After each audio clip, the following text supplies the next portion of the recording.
Aujourd'hui, ces inégalités sociales et économiques persistent.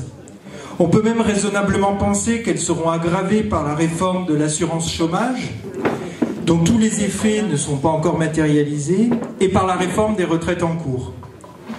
Les violences policières, quant à elles, ne connaissent pas de répit. Nous dénoncions déjà le fait qu'il ne s'agissait pas de bavures isolées, mais d'un véritable changement de politique de gestion des manifestations, faisant notamment appel à un matériel disproportionné et incluant des effectifs insuffisamment formés au maintien de l'ordre. Aujourd'hui, nous constatons que cette politique a des effets qui vont bien au-delà. La mort d'un jeune lors de la fête de la musique, celle récemment survenue de ce livreur à Paris, montre que les violences ne sont pas réservées aux manifestants.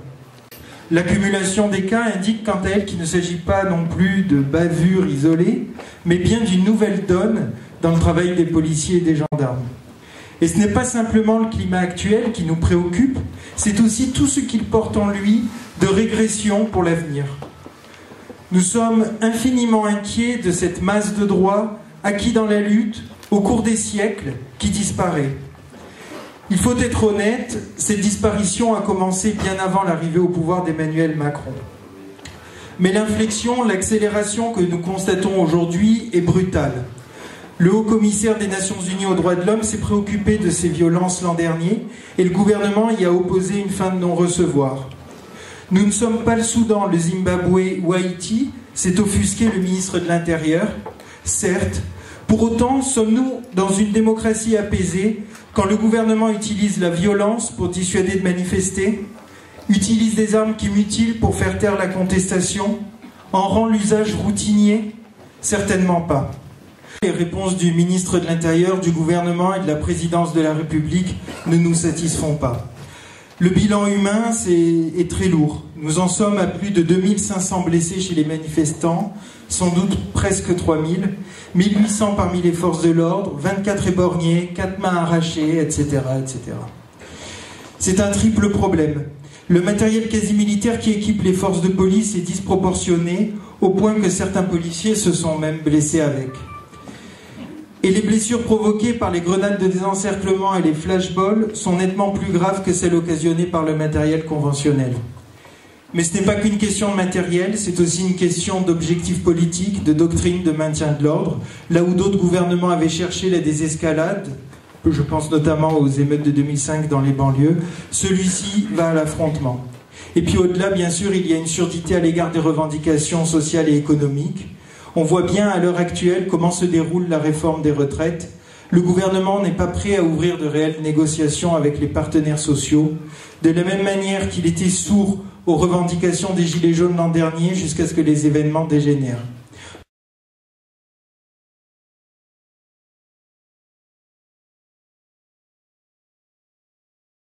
Je vais vous parler de pourquoi j'étais descendue le 23 mars dans la rue, parce que ça faisait quelque temps que ce gouvernement, déjà le gouvernement précédent, Hollande et Valls, voulait nous interdire les manifestations.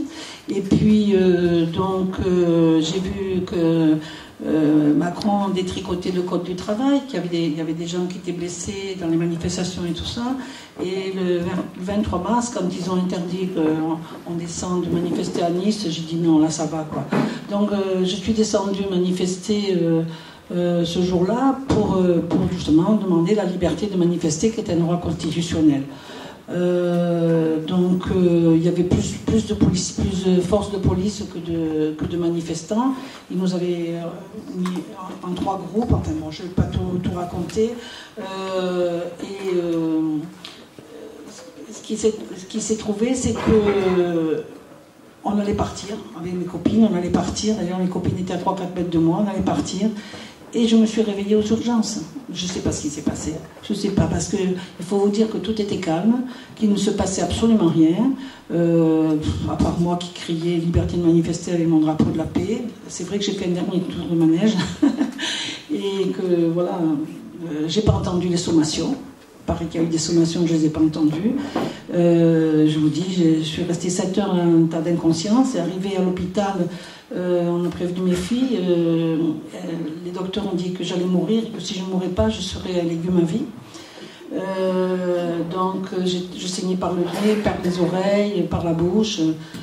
Ça a été quand même terrible pour ma famille et pour mes amis. Voilà. Et puis, 3 jours après, les docteurs ont convoqué mes filles en disant « Votre mère, elle est très costaud. » Voilà. Mais quand même, aujourd'hui, ils ne comprennent pas pourquoi je suis en vie. Voilà. Alors, qu'est-ce que je peux vous dire de plus? Que ces violences policières, ça commence enfin, ça fait longtemps que ça dure. Hein. Quand je suis montée à la fête de l'humanité, où j'étais invitée justement sur un débat sur les violences policières, avec Arié, puis des gens de la CGT, puis aussi Jérôme Rodriguez qui a perdu un œil, que les Gilets jaunes connaissent bien. Là, en sorte, il y a eu des interventions du public, enfin, notamment un monsieur qui disait la police, tous des pourris. Donc j'ai repris le micro à ce moment-là et j'ai demandé qu'on réfléchisse un petit peu à ce qu'on disait, parce que c'est vrai que les policiers font un travail spécifique, mais c'est aussi des travailleurs. Et quand on pense qu'en ce moment, cette société est en train de... La façon dont on fonctionne, on monte les travailleurs, les policiers contre les manifestants et les manifestants contre les travailleurs. Et ça peut amener à une guerre civile, il faut faire très attention. Alors c'est sûr que quand je dis ça, je prends en compte toutes les violences d'État qu'il y a, puisqu'il y a tous ces blessés et tout ça, mais je pense qu'il faut faire attention aussi parce que, comment dire, j'ai eu un journaliste de la Croix, qui m'a envoyé, qui m'a dit qu'il avait passé une semaine dans un commissariat. Il a eu l'autorisation de passer une semaine dans un commissariat, et il a suivi donc les policiers, et il m'a fait lire 3 déclarations de policiers, et je vous assure que quand vous lisez ces déclarations, vous avez froid dans le dos. C'est-à-dire que y en a un par exemple qui dit quand en 2005, à partir de 2005, on tapait sur les Africains et sur les Arabes, ils disaient rien, les Gilets jaunes et les autres. Hein. Maintenant qu'on les tape à eux, hein, maintenant ils revendiquent. Alors, je vais revenir sur ce truc de la fête de l'humanité, sur la conférence de la fête de l'humanité, où on a rencontré avec Arié le comité Adama.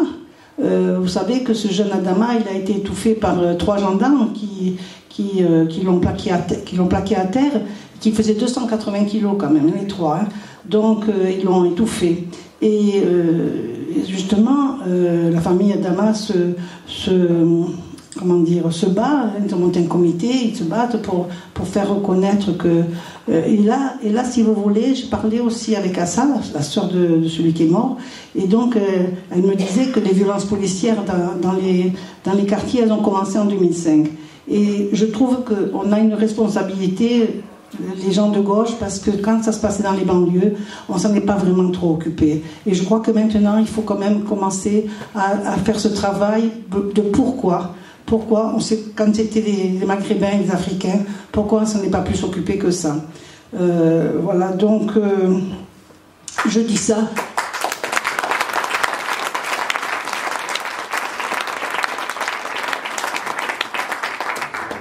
Je dis ça parce que quand mon livre, il m'a été demandé par les éditions Sileps, et donc moi j'ai dit que je n'étais pas écrivaine, et il y a un camarade qui est ici, un ami, Bruno de la Suda, qui m'a dit: je vais te poser des questions, comme ça tu pourras répondre aux questions.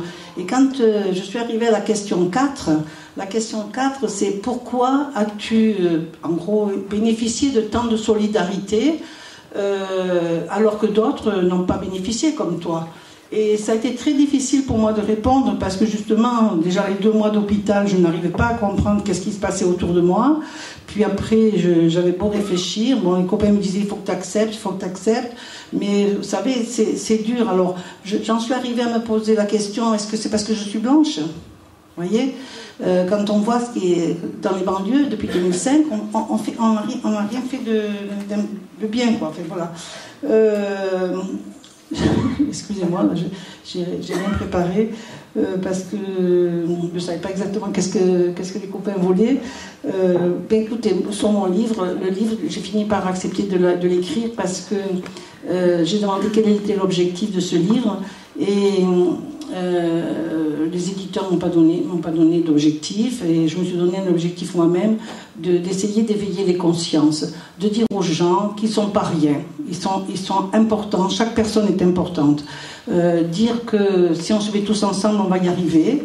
On voit déjà maintenant le rapprochement entre les gilets jaunes et les syndicats, ça fait énormément plaisir. Moi, ça fait 45 ans que je descends dans la rue, et ça fait 45 ans que je travaille à la convergence des luttes. Justement, on me demandait toujours, mais pourquoi t'es artisan du monde, pourquoi t'es attaque, pourquoi t'es ensemble, pourquoi t'es à la CGT, pourquoi... Eh bien, parce que je pense que tout ça, ça a un but. Le but, c'est de faire tomber le capitalisme. Donc moi, il y a longtemps que la convergence des luttes, je la fais toute seule, et que je voudrais qu'on arrive tous à comprendre que c'est tous ensemble qu'on y arrivera.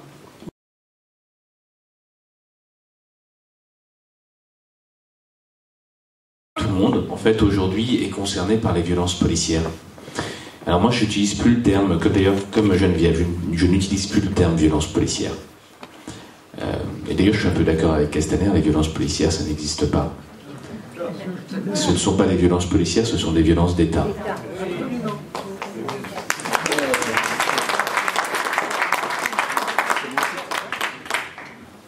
Et d'ailleurs, aujourd'hui, on a un basculement dans l'opinion, après une grande bataille, je vais y revenir sur l'historique de ces violences d'État. On a Le Monde, qui est un journal assez centréiste, qui représente une majorité de l'opinion, on va dire, qui parle pour la première fois la semaine dernière dans un éditorial. Donc c'est la voix du Monde, avec tous les journalistes du Monde qui se mettent d'accord pour utiliser une expression, cette expression qui n'avait jamais figuré dans les colonnes du Monde jusqu'à maintenant, les violences policières systémiques.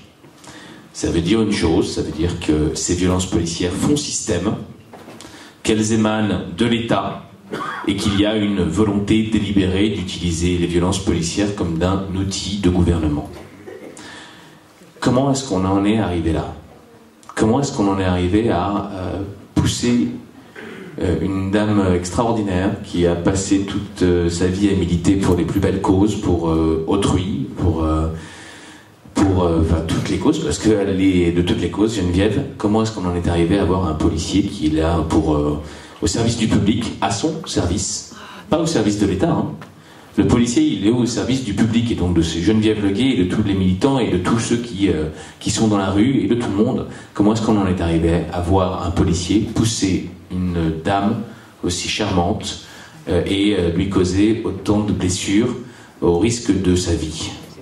Comment est-ce qu'on en est arrivé, place d'Italie, pour les 1 an des Gilets jaunes, à voir un policier tirer volontairement avec son cougar, un lanceur de grenades, une grenade lacrymogène sur l'œil d'un gilet jaune qui a perdu son œil? Je parle de Manuel Coine.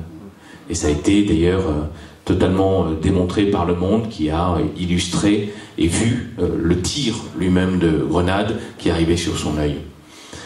Comment est-ce qu'on en est arrivé à voir Jérôme Rodriguez, gilet jaune également, alors qu'il est simplement en train de filmer avec son téléphone, donc avec une attitude totalement pacifiste, se prendre à la fois une grenade, peut-être un LBD, en même temps, alors qu'il n'y a absolument aucun risque pour les policiers? Comment est-ce qu'on en est arrivé à voir Zineb Redouane, dans son appartement à Marseille, se prendre une grenade lacrymogène, en mourir? Comment est-ce qu'on en est arrivé à voir Steve Maya Canissao tomber dans la Seine à la suite d'une intervention policière? Comment est-ce qu'on en est arrivé dernièrement à voir, en dehors de toutes les manifestations, Cédric Chouviat, un livreur avec une fracture du larynx, asphyxié, écrasé par 4 policiers à la suite d'un simple contrôle routier? Comment est-ce qu'on en arrive là, en France, patrie des droits de l'homme? Et est-ce que il va y avoir une réaction, et comment réagir? C'est l'une des raisons, enfin l'une des questions qu'aujourd'hui toute la France se pose. C'est un combat qui a commencé il y a très longtemps, c'est une histoire qui a commencé il y a très longtemps, elle n'a pas commencé avec les Gilets jaunes. Les Gilets jaunes, c'est finalement la conséquence de toute cette histoire, c'est l'extension du domaine des violences policières. Et aujourd'hui, d'ailleurs, ça ne concerne plus uniquement les quartiers populaires, les personnes noires, arabes, issues de l'immigration. Ça ne concerne plus les mouvements sociaux, les militants.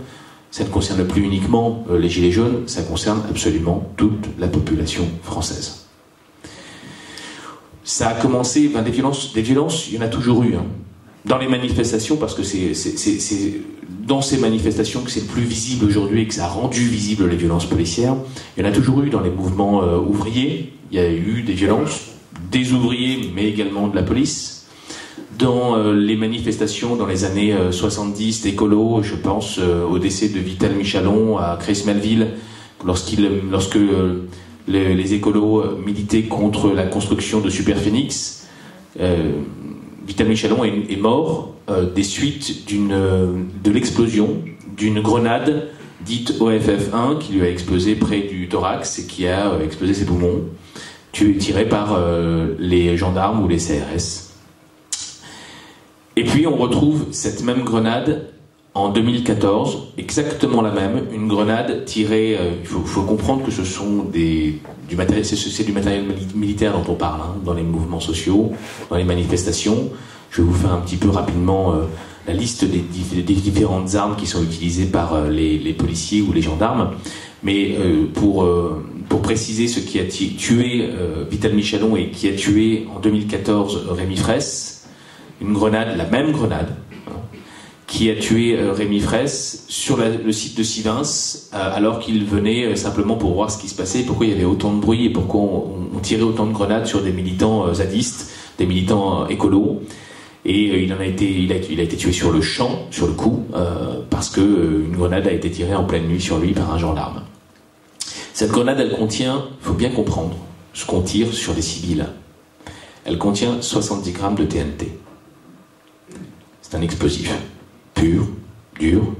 C'est un explosif qu'on utilisait déjà pendant la Première Guerre mondiale, que les Allemands tiraient sur les Français tiraient sur les Allemands. Ce sont les mêmes grenades qu'on a décidé, je ne sais pas qui a eu cette folle idée, de continuer à les utiliser dans le maintien de l'ordre contre les civils qui manifestent, qui exercent leur droit de manifester. Je ne sais pas qui a eu cette idée folle, mais... Et même après la mort de Vital Michalon, on a maintenu ces grenades dans l'armement des gendarmes et des policiers. Et c'est d'ailleurs ce qui a conduit au décès de Rémi Fraisse. Donc une évolution parallèle.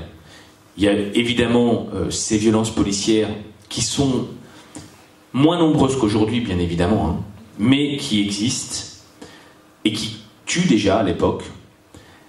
On a également, bien évidemment, Malik Oussekine, en 1986, tué par des voltigeurs qu'on revoit apparaître aujourd'hui avec ces fameuses braves M, qui anciennement DAR. Ce sont des policiers qui sont à moto et qui se projettent contre des manifestants avec grenades ou LBD et qui commettent des violences. On a osé restaurer ces voltigeurs qui avaient tué Malik Oussekine et qui avaient été interdites à l'époque. Et d'ailleurs, on avait vu une petite musique politique disant finalement il faut passer outre, il faut oublier Malik Oussekine. J'avais entendu un député dire ça. C'est Fauvergue, je crois, si je ne me trompe pas. Comment oublier Malik Oussekine? Comment oublier cette tâche dans l'histoire de France? C'est ce qu'on fait pourtant, et dans la liste des armes qu'on trouve dans le maintien de l'ordre, qui ont blessé, mutilé, tué récemment beaucoup de gilets jaunes ou de manifestants, on a plusieurs choses. On a d'abord les grenades. Les grenades, vous avez les fameuses grenades OFF1 qui ont été supprimées après la mort de Rémi Fraisse. C'était déjà ça pour la famille Fraisse, qui a été particulièrement endeuillée par la mort d'un jeune homme de 21 ans, hein, qui n'avait rien fait, et peu importe d'ailleurs. Ces grenades ont disparu, mais vous avez l'équivalent dans le maintien de l'ordre. Vous avez les grenades Gli F4. Elles ne contiennent pas 70 grammes de TNT, elles en contiennent 26. Mais de la même manière, elles ont pas tué, mais mutilé depuis, puisque plusieurs personnes ont perdu une main, un pied ou un œil à cause de l'explosion de ces grenades. Ce sont des grenades qui sont à la fois composées de TNT, un explosif militaire, et de lacrymo. Donc elles explosent et elles projettent de la lacrymo. Le problème, c'est qu'elles ressemblent très très précisément, elles ont la même apparence que les grenades lacrymogènes. C'est exactement le même corps, la même couleur. Donc lorsqu'on jette une grenade lacrymogène, pour ceux qui manifestent, vous le savez, quelquefois on essaie de la repousser avec son pied pour éviter qu'elle que le gaz lacrymogène se disperse trop autour de soi. Et quelquefois même, certains les ramassent avec la main pour les rejeter un peu plus loin et éviter d'être asphyxiés par le gaz lacrymogène. Le problème, c'est que les gens ne savent pas faire la distinction entre les grenades Cli F4 qui explosent et les grenades lacrymogènes. Et donc, il y a des gens qui ramassent ou qui essayent de ramasser des grenades Cli F4 qui vont leur exploser dans la main. Et je pense notamment à Sébastien Maillet, que je défends également, qui, si vous le souvenez, a perdu sa main devant l'Assemblée nationale. C'est un symbole extrêmement fort quand même. Simplement parce qu'il s'est à peine approché. Il n'a même pas encore touché la grenade qu'elle lui a explosé et qu'elle lui a arraché la main. Vous avez également les grenades de désencerclement. Ce sont des grenades qui émettent des palets de caoutchouc et qui ont également causé pas mal de dégâts et notamment des pertes de vision. Vous avez dans l'armement également des LBD-40, ceux qui ont remplacé les flashballs. On les appelle encore flashballs, mais ce ne sont plus des flashballs parce qu'ils sont beaucoup plus puissants. Ils ont, quand une balle de flashball vous arrive sur vous, elle arrive à 300 km/h. Il y a un médecin, un neurologue de Besançon assez connu, Laurent Tinès, qui a parlé et expliqué ce qu'est recevoir une balle de LBD 40. C'est l'équivalent de plusieurs parpaings lancés d'un 5e étage sur soi et sur soi. C'est extraordinairement puissant. Et quand on reçoit ça sur soi, ben ça casse, ça brise les os. Et bien évidemment, il y a des obligations et des règles à respecter quand on tire au LBD 40. Sauf que on a vu que, au lieu de tirer sur une partie non vitale, vous avez énormément de personnes qui ont reçu une balle de LBD 40 au visage, ce qui est totalement interdit, et qu'on ne nous dise pas que c'est pas précis, c'est extrêmement précis le LBD 40. Hein. Vous avez un viseur holographique, c'est-à-dire que si vous tirez, à moins de 40 mètres, vous visez, vous atteignez votre cible à 1 cm près. Il n'est pas possible de ne pas viser. Donc quand vous pensez au nombre de personnes qui ont perdu un œil à cause du LBD 40, vous avez au moins 6 éborgnements. Alors c'est pas que des LBD 40, hein, mais pour la plupart c'est des LBD 40. Vous avez des personnes qui ont eu le crâne brisé. On voit des personnes qui ont des plaques dans le visage. Il y a des personnes qui attendent la mort parce que une partie de leur cerveau est partie et qu'à un moment ou à un autre il y aura une hémorragie cérébrale. Ce sont des morts en suspens à cause de ces armes. Voilà ce qu'on tire sur des civils qui viennent manifester. Donc le LBD 40, bien évidemment, vous avez aussi des choses un peu moins dangereuses, mais qui peuvent l'être tout autant. D'ailleurs, on le voit avec Geneviève, le simple fait de faire une charge illégale peut tuer. Elle a failli mourir, Geneviève, parce que la charge était illégale, parce qu'on l'a poussée contre un plot, et que sa tête a touché un plot. On verra, mais on l'a poussé en tout cas, et pousser des personnes qui sont dans la rue alors qu'ils ne sont pas dangereux, il y a des règles dans le maintien de l'ordre. Il y a des règles dans le maintien de l'ordre. User de la force ou des armes, c'est soumis à 2 règles. La nécessité, ça doit être absolument nécessaire, ça veut dire qu'il doit y avoir un péril pour soi ou une dangerosité pour soi quand on est fonctionnaire de police ou de la gendarmerie. Et il doit y avoir également la proportionnalité, ça veut dire que vous ne pouvez pas utiliser une gradation des forces, vous ne pouvez pas utiliser n'importe quelle force ou n'importe quelle arme selon n'importe quelle situation. Vous n'utilisez pas un marteau pour écraser un moustique, en réalité. Et on voit, et on l'a vu dans les mouvements sociaux, dans les manifestations, déjà, l'OL Khomri, mais encore plus dans les mouvements, les manifestations des Gilets jaunes, on a vu qu'on utilisait des armes qui n'étaient strictement pas du tout adaptées ni nécessaires à la situation, et on a vu, bien évidemment, tous ces blessés, tous ces mutilés, toutes ces mains perdues, tous ces yeux perdus, et qu'est-ce qu'il y a derrière tout ça? Parce qu'à force de parler et de voir toutes ces violences, on en oublie le principal. On en oublie les personnes qui souffrent, qui viennent uniquement pour manifester et donc exprimer un droit qui est constitutionnel. Hein. Ça fait partie du droit d'expression de ces opinions collectives. C'est un droit constitutionnel d'exprimer collectivement ses opinions. Soit dans le cadre d'une réunion comme vous ce soir, c'est un droit constitutionnel. Soit dans la rue, en manifestant, et au même titre que le droit de grève. Ce sont des droits qui sont reconnus par la Constitution et on a aujourd'hui, mais ça a commencé bien évidemment il y a un moment, avec une longue évolution, eh bien on a des gouvernements successifs de tous bords, Il faut le dire, hein, c'est pas, effectivement, ça a été dit. C'est pas uniquement le gouvernement d'Emmanuel Macron. Ça s'est amplifié, bien évidemment. Ils ont suivi la logique antérieure. Mais déjà, la rupture s'était faite avec Manuel Valls. C'est lui qui a, et je peux même vous dire le moment de bascule, il y avait déjà une politique sécuritaire qui touchait les banlieues. Avec Nicolas Sarkozy, les premières victimes de ces violences policières, ça a été les quartiers populaires. C'est-à-dire les quartiers qui majoritairement étaient peuplés, habités par des personnes issues de l'immigration, dont on n'avait pas donné la possibilité, parce qu'à cause de politiques inefficaces ou à cause d'une absence totale de politique, pour sortir et permettre de se sortir des quartiers populaires.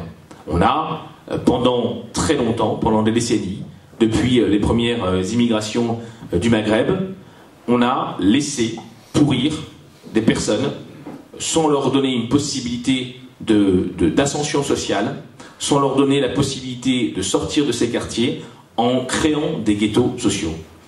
Et quelle a été la seule réponse donnée par les gouvernements successifs à ces quartiers populaires? La répression. La politique sécuritaire de Nicolas Sarkozy, rappelez-vous le Karcher. Ah oui. C'est ça qu'on donnait comme réponse aux personnes qui souffraient déjà depuis très longtemps, qui n'aspiraient qu'à une seule chose, pouvoir vivre comme tout le monde en France. Mais ce qu'on leur donnait, c'était la discrimination et bien évidemment la répression policière. Et c'est dans ces quartiers qu'on a vu les premières violences policières contemporaines, j'entends, avec l'usage de ces nouvelles armes dont on vous parle, le flashball. C'est dans ces quartiers que les flashballs ont été utilisés, les premières par les brigades anticriminalité, avec une vraie volonté de faire mal, d'intimider et de rappeler à ces populations d'où elles venaient et qu'elles ne pouvaient pas appartenir à la communauté nationale. C'est ça la volonté de cette politique de Nicolas Sarkozy. Et on a utilisé le flashball et donc on a pu expérimenter ces nouvelles techniques d'anti-émeute qu'on retrouve aujourd'hui dans les manifestations des Gilets jaunes, avec ce nouveau dispositif de maintien de l'ordre. Ça a été créé dans les quartiers populaires, mais les BAC, les Braves M, les CSI, tout ce qui consiste à utiliser la police judiciaire et non pas les CRS ou les gendarmes mobiles qui faisaient du maintien de l'ordre plus traditionnel à distance. Cette nouvelle doctrine, elle a été expérimentée dans les quartiers populaires contre les populations noires, arabes, issues d'immigration. Et oui, avant de parler chronologiquement de Rémi Fraisse, de Geneviève, il y avait Adama Traoré, bien évidemment, et tous ceux qui sont derrière Adama Traoré. Et en fait, il n'y a pas que les armes. On le voit avec Cédric Chouviat, mais on voit qu'il y avait une quinzaine de victimes, voire plus, invisibles, dont on n'avait pratiquement jamais parlé. Lamine Dieng, et d'autres encore, une succession, une liste ininterrompue de personnes qui sont mortes à cause du plaquage ventral ou des clés d'étranglement.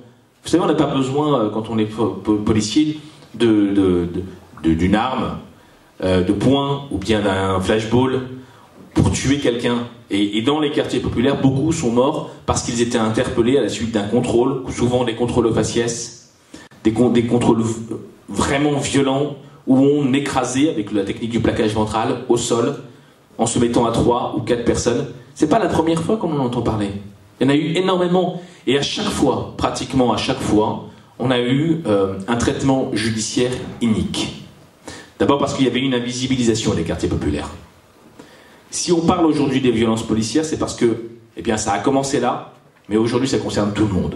Et si on parle, et s'il y a eu un basculement dans l'opinion publique de ces violences policières, de la prise de conscience de ces violences d'État et du caractère systémique de ces violences, c'est parce que, après Geneviève, après Steve, après Cédric Chouviat, un livreur blanc qui se contente de travailler en plein centre de Paris, dans un quartier riche, décède à la suite d'un plaquage ventral et d'une fracture du larynx.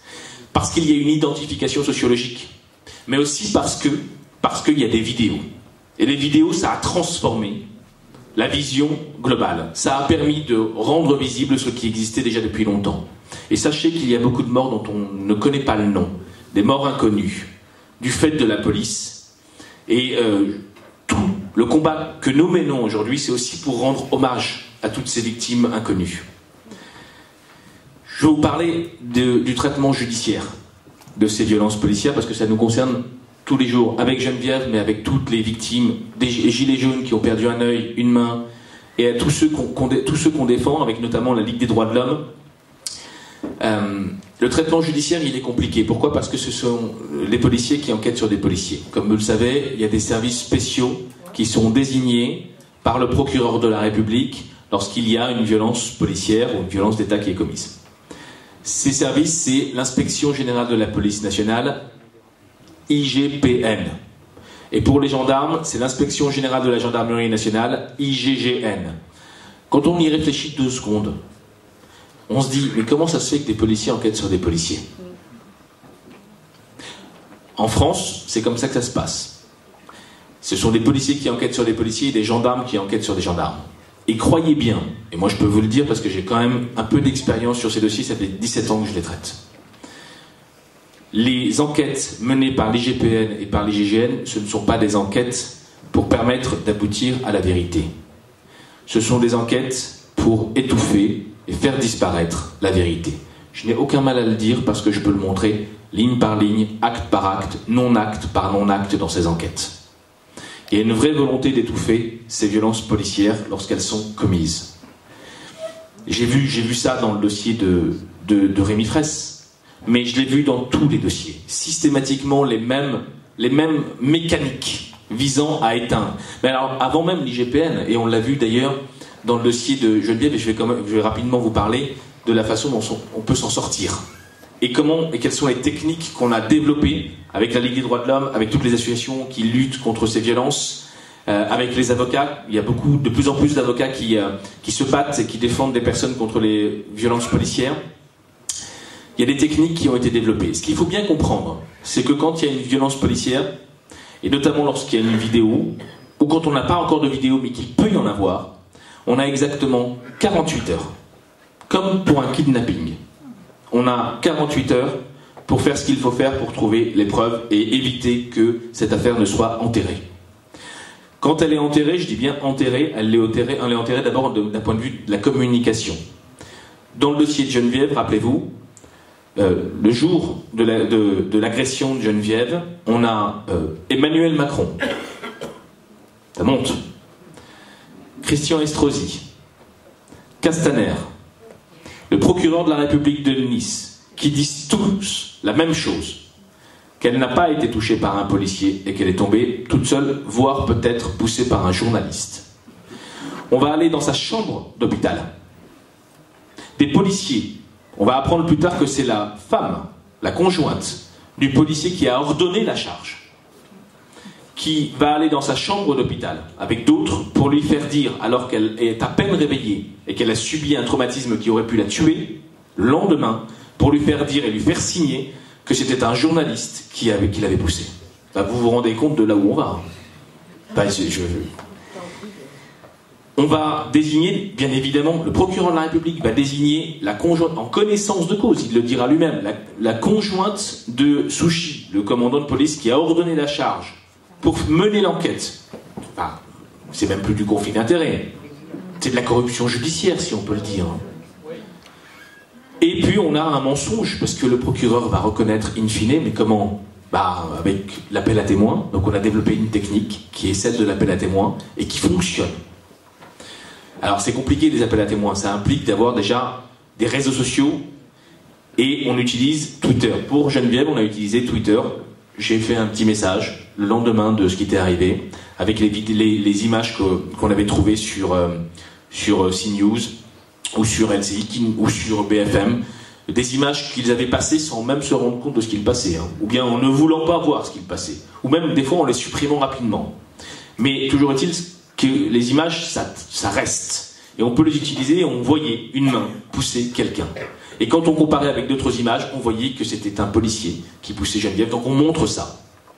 Et on fait un appel à témoins. Et on dit, on a besoin du nom de ce policier. Et il se trouve que la police n'est pas complètement pourrie, loin de là. Vraiment, hein. et qu'il y a beaucoup de policiers qui trouvent ça totalement insupportable. Insupportable, ces violences. Peut-être même qu'ils sont la majorité. La majorité silencieuse parce que c'est difficile de parler contre des policiers. Mais ils peuvent parler à des journalistes, en off. Et ils ont parlé, dans l'affaire de Geneviève, à Pascal Pascariello, qui est une journaliste de Mediapart. Et ils ont parlé également à David Dufresne, qui a fait le recensement dans Allo Place Beauvau. Un recensement incroyable, un travail de titan pour recenser toutes les violences policières et toutes les mutilations et toutes les violences commises dans le cadre du mouvement des Gilets jaunes, en tout cas celles qu'il a pu recenser, où il y avait une photo et une vidéo. Et pour le dossier de Cédric Chouviat, c'est pareil. On a fait aussi un appel à témoins. On lance une vidéo ou une photo ou un appel sur Twitter, et je ne dis pas que Twitter, tout le monde a Twitter, bien évidemment. En revanche, il y a beaucoup de presse qui a Twitter. Et donc, les gens de la presse nous appellent. Ils veulent savoir c'est quoi cet appel à témoignage, comment ça se fait qu'un homme que l'on dit n'avoir eu qu'un simple malaise cardiaque au cours d'un contrôle, il est tombé tout seul, Cédric Chouviat. C'est ce qu'on a dit à sa femme quand elle est venue au commissariat. On lui a dit, votre mari, il est tombé tout seul. Il a eu un malaise d'un seul coup, on était en train de le contrôler, il est tombé tout seul. Comment on fait pour casser ces mensonges? Eh ben, on fait un appel à témoins, on a France Info, BFM ou une chaîne qui nous appelle et qui nous dit tiens, et qui relaie cet appel à témoins. Donc vous avez une grande visibilité. Et donc, le lundi matin, alors qu'il est déjà mort, le lundi matin, on a plusieurs appels de personnes qui étaient dans les voitures et qui ont filmé. Et on récupère des vidéos. Et on les diffuse lors d'une conférence de presse avec la Ligue des droits de l'homme et avec la famille. Et là, ça se retourne finalement contre les mensonges. Et ça se retourne encore plus parce que finalement les Français, ils n'aiment pas qu'on leur mente. Ils veulent bien croire les mensonges tant que ça reste des mensonges. Mais quand on arrive à libérer et à montrer et à mettre en lumière ces mensonges, ils n'aiment vraiment pas. Et donc on a réussi à montrer que pour Cédric Chouviat, effectivement, il avait subi d'abord à la suite d'un contrôle qui se passait, donc qui était un peu tendu, mais il filmait en fait. Vous savez pourquoi ils l'ont tué, Cédric Chouviat? Parce qu'il filmait. Parce qu'on l'a poussé et qu'il ne pouvait pas comprendre qu'au cours d'un simple contrôle routier, un policier puisse le pousser. Donc il a décidé de filmer. Et ça a agacé les policiers. Sachez-le, on a le droit de filmer les policiers. Même je vous le dis, on doit filmer les policiers. À chaque fois qu'il y a un contrôle qui se passe mal ou des violences, on doit filmer parce que c'est comme ça qu'on arrive à manifester la vérité. Le téléphone portable, c'est la première arme. Et on ne peut pas vous dire qu'on n'a pas le droit de filmer parce que c'est totalement impossible. C'est un droit de filmer un service public. C'est bien pour ça que ça s'appelle un service public. Et donc, c'est ce que je dis à tout le monde maintenant. Dès que vous voyez quelque chose qui se passe mal avec des policiers, vous filmez parce que ça peut sauver une vie ou bien ça peut permettre à une famille d'avoir la vérité. Donc voilà pour le traitement judiciaire. Et j'en aurais terminé parce que je crois que je dépasse mon temps et qu'il faudrait que vous preniez la parole. Mais vous allez prendre la parole et on pourra avec Geneviève répondre à vos questions. Le traitement judiciaire, c'est aussi une bagarre, parce qu'il n'y a pas que l'IGPN et l'IGGN qui essayent d'enterrer les affaires. Il y a le procureur de la République qui est leur patron, quand on est en enquête préliminaire. C'est pour ça qu'on fait tout pour arriver devant un juge d'instruction, qui est un juge indépendant. C'est mieux déjà, c'est pas totalement mieux. Dans Rémi Fraisse, ils n'ont pas fait de reconstitution. Dans l'affaire de Rémi Fraisse. Même pas de reconstitution pour savoir s'il avait correctement tiré sa grenade. On l'a demandé, on l'a redemandé, on a fait appel, on est allé partout pour essayer de demander le strict minimum quand il y a un mort d'un jeune homme, tué par des gendarmes, avec une grenade militaire. Ils ont refusé de faire une reconstitution. Ils ont refusé même d'entendre, et ça c'est notre problème, c'est le prochain combat, d'entendre le préfet qui avait donné les ordres. Parce que c'est une chose que de tirer une arme, d'user de son arme ou de tirer une grenade quand on est gendarme, mais on reçoit des ordres souvent. Pas toujours, mais on reçoit des ordres. Et la grande question, c'est les ordres qui sont donnés. Pourquoi est-ce que ces ordres sont donnés? Qui sont les principaux responsables de toute cette violence d'État? Si ce n'est l'État lui-même, qui est là normalement pour protéger ses citoyens. Le contrat social, c'est quoi? C'est un contrat de confiance entre les citoyens et l'État. Je vous concède une partie de ma liberté en échange de ma sécurité ou de ma sûreté. Qu'est-ce qui se passe quand c'est l'État qui, finalement, engage la sécurité, la vie, et met en péril la vie des citoyens, c'est tout le contrat de confiance qui est rompu. Et c'est ce qui se passe aujourd'hui. Ce que l'on voit, finalement, c'est un État encore démocratique, parce qu'on élit au suffrage universel, direct, nos représentants, le président de la République, les députés, mais une seule fois tous les 5 ans. Et tout le reste du temps, on a plutôt un État autoritaire, répressif, qui fait du mal à ses citoyens. On l'entend à la radio, et on lâche rien, tous les jours, avec tout le monde.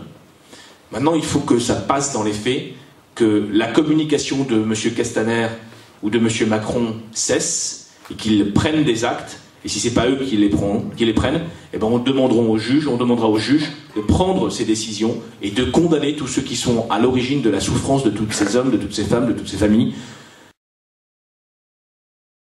Il faut bien comprendre que tout ce qui s'est passé en termes de violence judiciaire, en termes de violence physique et policière, dans ce mouvement de Gilets jaunes et avant avec les lois El Khomri, c'est tout simplement l'État qui a donné une forme d'expiatoire, de soupape de sécurité aux fonctionnaires de police et de la gendarmerie en leur disant bah allez-y, défoulez-vous, vous êtes tellement vous dans votre colère par rapport à votre métier où vous n'êtes pas considéré, où vous travaillez nuit et jour, où vous avez tant de suicides parce que vous êtes dans une violence interne, parce qu'on ne vous paye pas assez, parce qu'on ne vous paye pas vos heures supplémentaires, et parce qu'on vous enseigne mal votre métier, et on vous enseigne surtout à être en colère plutôt qu'à assurer et à protéger la sécurité des gens. Et bien alors là, allez-y, défoulez-vous, donnez-vous à cœur joie, donnez votre violence, et c'est ça qu'on a vu dans les gardes à vue, et dans les interpellations, et dans les violences physiques. C'est finalement le peuple qui a été la victime expiatoire des policiers avec l'autorisation de l'État. Comment est-ce qu'on définit un État qui ne tient que par sa police aujourd'hui, qui est à ce point fragile politiquement, qu'il ne tient que par sa police et par l'autorisation qu'il donne, explicitement ou implicitement, aux forces de l'ordre de commettre des violences irréparables et traumatisantes pour la population française. C'est une dictature. C'est pas encore une dictature. C'est pas encore une dictature parce là sinon on ne pourrait pas se parler. Aujourd'hui on ne serait pas en réunion et on aurait la police pour nous en empêcher. Moi je l'ai vu dans d'autres pays. Je l'ai vu en Turquie par exemple. J'y suis allé. Vous aviez la police politique qui vous attendait à la sortie de la porte et nous avocats on était là et on savait que si on filait pas d'où et que si on se barrait pas on pouvait être arrêté par la police politique. Ça c'est la dictature.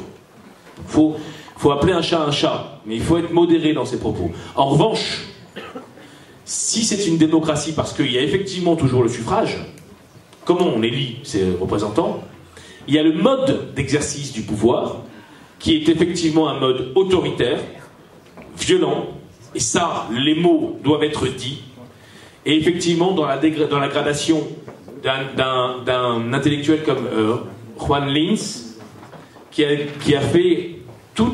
étudié la gradation entre la démocratie, la dictature et le totalitarisme, à une époque on ne parlait que soit de démocratie, soit de dictature.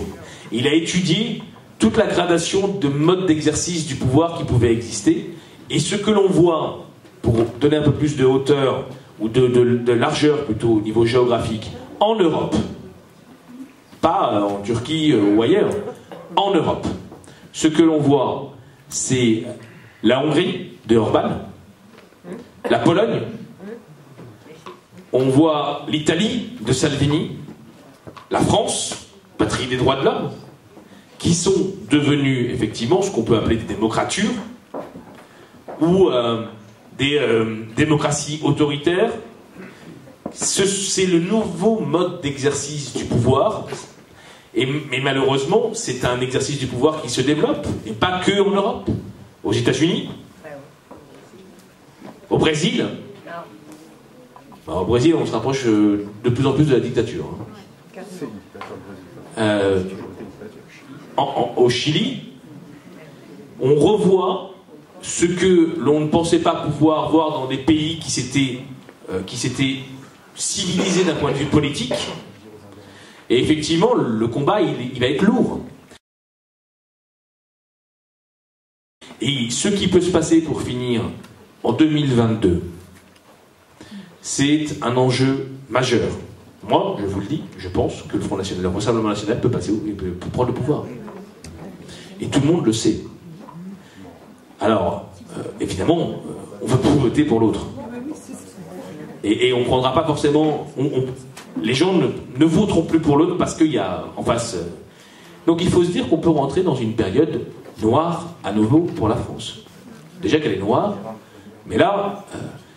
et on peut se demander d'ailleurs si Marine Le Pen n'aurait pas fait finalement la même chose que Macron, ce qu'a fait Macron. Mais non, moi je pense profondément que derrière le Rassemblement National, c'est du fascisme pur.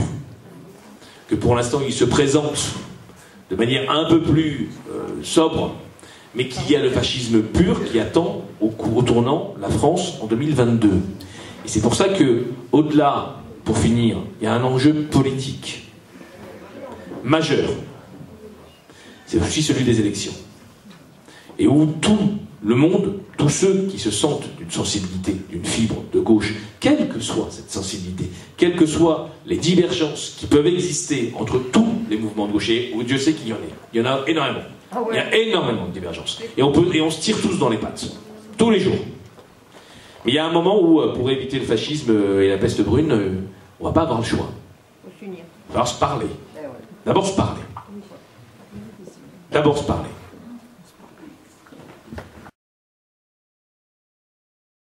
Je voudrais dire, c'est qu'en 86, j'étais dans la rue, j'étais au collège, enfin j'étais au lycée. C'était, malgré Malik Ousekine, c'était la fête. En 2015, j'ai emmené mon fils et ma mère à Paris. Malgré les événements tragiques de Charlie, parce qu'on voulait être là, il y avait un petit côté familial et on pouvait tous être ensemble. En 89, on a accompagné ma mère dans les mouvements de grève des finances et c'était la fête. Aujourd'hui, plus on avance et moins on a le droit de manifester. Et je pensais que dans notre pays, c'était un droit fondamental. Je pensais qu'on avait le droit de sortir en famille et de dire qu'on n'était pas d'accord, quel que soit le gouvernement. Aujourd'hui, quand les jeunes du pays d'Aix s'en vont à Paris, à Montpellier, à Toulouse, même si je reste à Aix, j'ai peur. J'ai peur parce que n'importe lequel d'entre nous peut être mis en garde à vue, même à Marseille, peut être interpellé, peut être jugé. Et je remercie, franchement, je remercie de tout mon cœur les avocats qui sont là pour nous et qui nous soutiennent. Voilà, merci Claudie.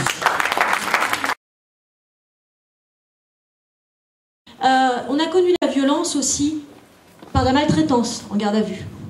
Donc moi je suis très malade, j'avais un très gros traitement qu'on m'a refusé parce qu'il se donnait en intramusculaire et que du coup c'était à l'hôpital, donc pas question. Pas d'eau pendant 12 heures, pas d'accès aux toilettes pendant 17 heures. Du coup j'ai pas pu manger pendant 3 jours parce que j'ai des allergies alimentaires et sans mon traitement, du coup c'était pas possible. Ils nous ont tout fait, voilà, tout ce qu'ils ont pu faire, ils nous l'ont fait. La clim dans la cellule, et pas de blouson, pas de couverture. Vraiment, moi, désolé, ça a été pareil. On nous a fait des violences sur notre pseudo-condition sociale, sur nos pseudo-personnalités. Comme ils n'avaient rien contre nous, nous, on faisait que de filmer. Donc, ils n'avaient absolument rien à nous reprocher. Ils ont quand même fait venir un psychologue expert pour évaluer notre dangerosité et notre risque à récidiver, sachant qu'en fait, on a culpé globalement d'outrage, rébellion et de réunion dans le but de commettre des violences et des dégradations. Bref, rien. Moi, j'ai failli mourir dans l'ambulance parce que j'ai demandé un transport allongé parce que je ne sentais plus mes mains. Ils m'ont mis les menottes dans le dos, j'avais une minerve grâce à eux déjà. Et ils m'ont fait un transport sur le côté. Donc transport allongé, quand on a un traumatisme cervical, ça se fait pas. Ça se fait pas sur le côté en tout cas. Et comme j'avais fait une allergie à la lacrymo, que j'avais déjà stipulé 2 fois, j'ai failli me noyer dans mes poumons. Le pompier a fini par se jeter sur moi parce que j'avais demandé plusieurs fois à ce qu'il me dégrafe au moins la minerve, qu'il m'enlève les menottes. Et quand il s'est jeté sur moi, j'avais dû changer de couleur. J'ai craché au sol. La policière a porté plainte contre moi, du coup. Normal. Et oui. Et donc, quand je me suis pointée à l'hôpital, ils ont pris ma saturation. J'étais à 58. En dessous de 75, c'est hospitalisation d'office. Ils m'ont mis apte à la garde à vue. Ils nous ont pas admis à l'hôpital. Voilà. Ils nous ont pas fait de radio, on n'a pas été vus par le médecin a répondu que ma maladie c'était rien, qu'on s'en foutait, mon traitement on s'en foutait. Chris avec son poignet cassé, ils lui ont pas enlevé ses menottes. On n'a pas été auscultés comme il le fallait. La violence sous toutes ses formes, on l'a connue. On a été condamnés en plus, donc 5 mois de prison ferme chacun. Moi je dois 500 et 600 € aux 2 policières qui m'ont tabassé. Chaque main arrachée, pour chaque vie brisée, nous crions notre colère. La force publique est en principe instituée pour l'avantage de tous, comme garantie des droits de l'homme et du citoyen. Mais les violences d'État forment aujourd'hui un triste bilan humain qui mine le contrat social et les fondements de notre démocratie. Face à la colère et aux aspirations de la majorité de notre peuple, les forces de police et de gendarmerie sont dévoyées et mises au service d'intérêts privés, politiques et économiques. Les manœuvres du gouvernement pour requalifier les manifestations en attroupement, les règles abusivement larges régulant l'usage des lanceurs de balles de défense et les temps longs propres aux enquêtes ne sauraient justifier une situation particulièrement alarmante pour notre démocratie, dénoncée par le Haut-Commissaire des Nations Unies aux droits de l'homme. Quant aux atteintes physiques et intimidations touchant les journalistes qui couvrent les manifestations, elles sont humiliantes pour notre pays. La place de la France dans le concert des nations nous oblige. Le gouvernement actuel, par sa politique répressive, sert de caution aux violations des droits humains jusqu'en Turquie et en Chine. Nous demandons avec la plus grande force que cessent ces violences injustifiables. Les enquêtes de l'IGPN, sans garantie sérieuse d'indépendance, permettent tous les doutes. Comment pourrait-il en être autrement quand chacun peut se constater à quel point la destruction de biens, privés ou publics, est sévèrement sanctionnée, alors que dans le même temps, les mutilations et le déchaînement de violences contre des femmes et des hommes de tous âges et de toutes conditions physiques restent largement impunis.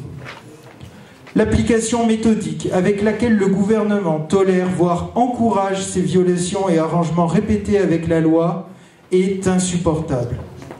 En poursuivant leur politique actuelle, Emmanuel Macron et son gouvernement entreront dans l'histoire comme ayant provoqué les mouvements sociaux les plus importants depuis mai 68, supervisé la répression la plus violente depuis les accords d'Évian et de lois sécuritaires en abus de pouvoir, poursuivis sur une voie autorisant toutes les dérives autoritaires. Mais leur histoire ne sera pas la nôtre.